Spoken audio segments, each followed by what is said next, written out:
Hi guys, I'm going to throw my hat into the ring here on this whole topic of seed oils because it's been blown out of proportion on many levels. Nobody told you to drink canola oil. I'm just jerking your chin. Let's just first start with a basic definition of seed oils because a lot of folks that are scared of them actually don't know what they are.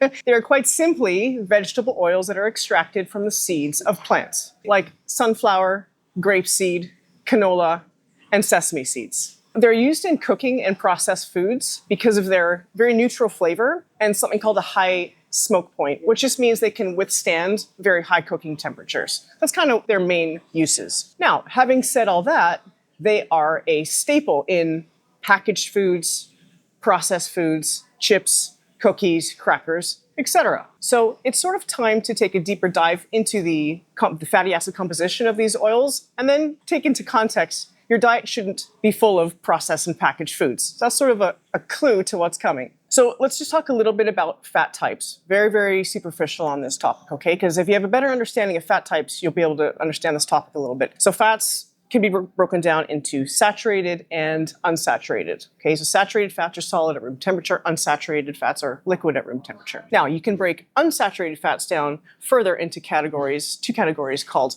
monounsaturated and polyunsaturated. Now, your polyunsaturated fatty acids are then broken down further into two categories, and they're referred to as essential fatty acids because our bodies can't make them. And those are the omega-6 and omega-3 fats. Now, this is where things get real interesting because your seed oils fall predominantly into the omega-6 pathway, and foods like seafood fall into the dominant omega-3 pathway. Both of them are really important for human health. A fairly big part of our health is actually the balance of intake between omega-6 and omega-3 fats. Over the course of human evolution, we evolved to eat a balanced ratio of omega-6s and omega-3s. So we evolved to eat marine life, small and large wild game, plants, roots, and tubers. This diet historically resulted in a favorable ratio of omega-6 to omega-3 fats. That ratio is meant to be about a 1-to-1 of omega-6s to omega-3s. Here's where things have gone terribly wrong, and I think why people are getting themselves tied into a knot. Influencers are jumping on the bandwagon of seed oils are bad. Let's cover a little bit about what omega-6 and omega-3 fats do in the body, because they both have important roles. The omega-6 fatty acid pathway is connected to inflammation, pain, and blood clotting. Now, while these things can sound unhealthy, obviously, they form a very important role in the body. In contrast, omega-3 fatty acids promote the opposite.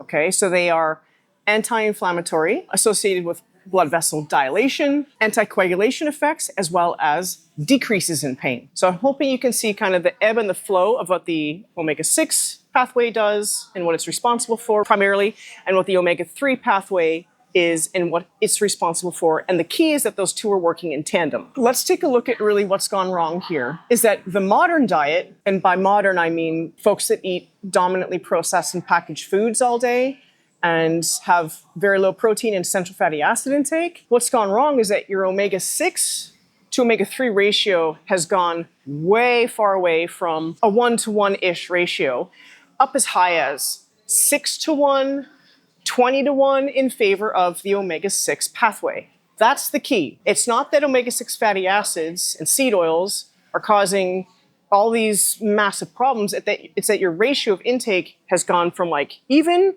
to totally out of control because of the processed foods, packaged foods that you're eating. Okay? It's not because of the little tiny bit of safflower oil in your protein powder that helps prevent the powder from clumping. That's not the problem. When you have a ratio that's gone south that far, what you run into is problems with chronic inflammation, okay? And it causes issues with cellular health, okay? Cell membranes are meant to be fluid, they're not meant to be rigid. And when you have an intake of omega-6 fats that far exceeds omega-3s, you can run into issues with cell health and cell integrity, okay? And numerous health problems that are essentially the end result of that. It doesn't mean that seed oils are the devil. And they're the one culprit that everyone's looking for to try to fix their health problems, okay? It just means that the potential that your ratio has gone way out of hand. By the way, you can test for this, but if you take a look at what you're eating over the course of the week, you'll know. It just means that you have to clean up your diet a fair bit and start to eat fats in one category versus the other, or eliminate your intake of packaged processed foods